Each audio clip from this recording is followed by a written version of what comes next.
Hey everybody! So, I'm back after a little bit of a break, and I'm excited to be back.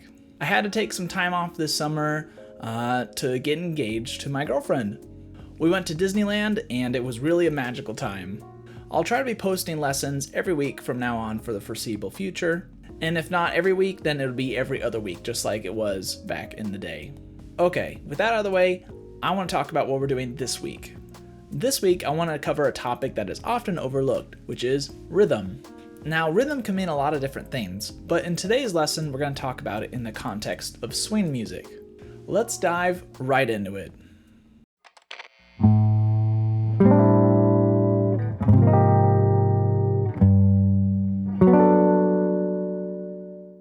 So first off, why should we worry about swing rhythms in our solos? I mean, if I play a line that has so much hip stuff in it, isn't that enough? Well, I thought about solos like that for a really long time, and even still to this day, it's hard to really incorporate great swing rhythms into my solos.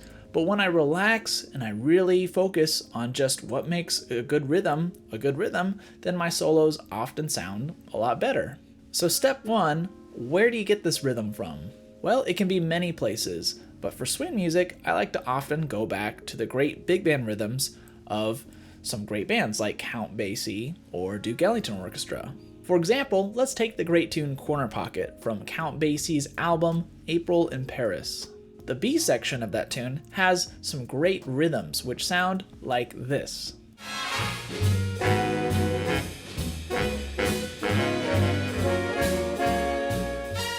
Okay, so you found a rhythm that feels great. The next step is to sing it.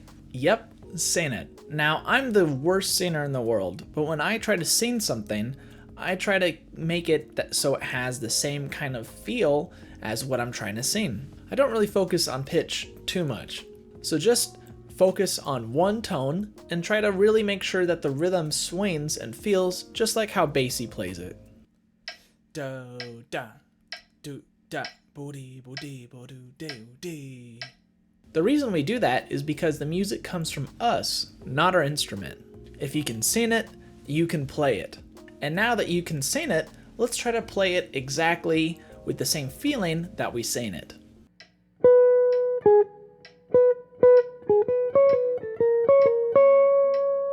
Now let's take this rhythm and apply it to something. Let's start with just a scale. Since this song is in D flat, let's just use that key.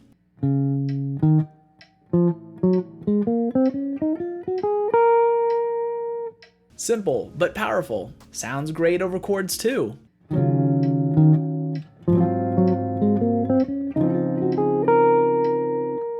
Let's use this rhythm over a common 2-5-1 lick and see how it sounds.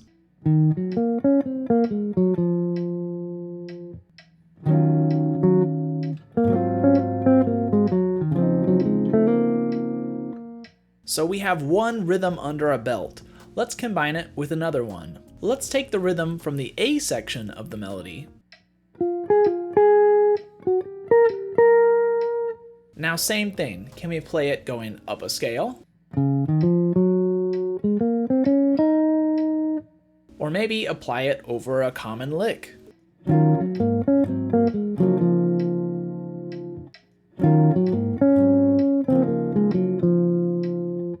Or maybe combine it with our first lick. We could play that 2-5 line and then apply the second rhythm.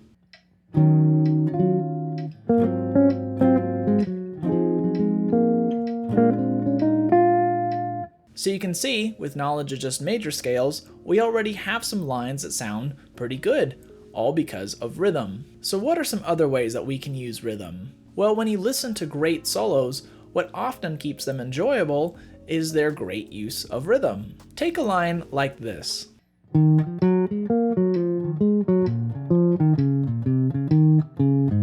It's a great line, but every note is the same type of rhythm. Think about where you can add a long tone, or a rest, or an ornamentation. When you add those things to our line, you get something that sounds like this.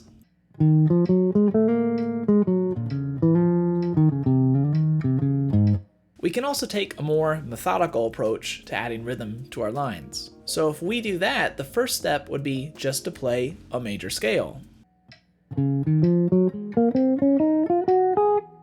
Then add an upbeat somewhere or an eighth note rest. You could add as many as you want, but for this example, we're just going to use one. Now let's add a long tone.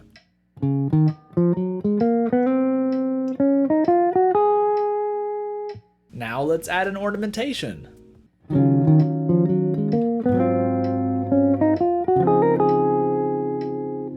So now we have a line that came from just playing a major scale.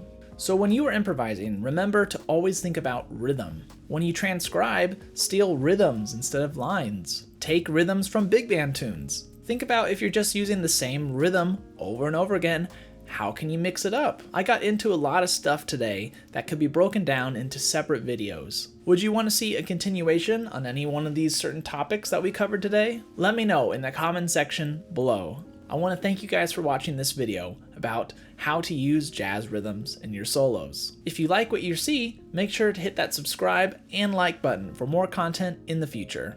Also, I'm open for private lessons. The school year is starting up, so if you want to get in part of my virtual studio, make sure to send me an email through my website. You can find a link for it below. And as always, thanks for watching, and remember to always keep swinging.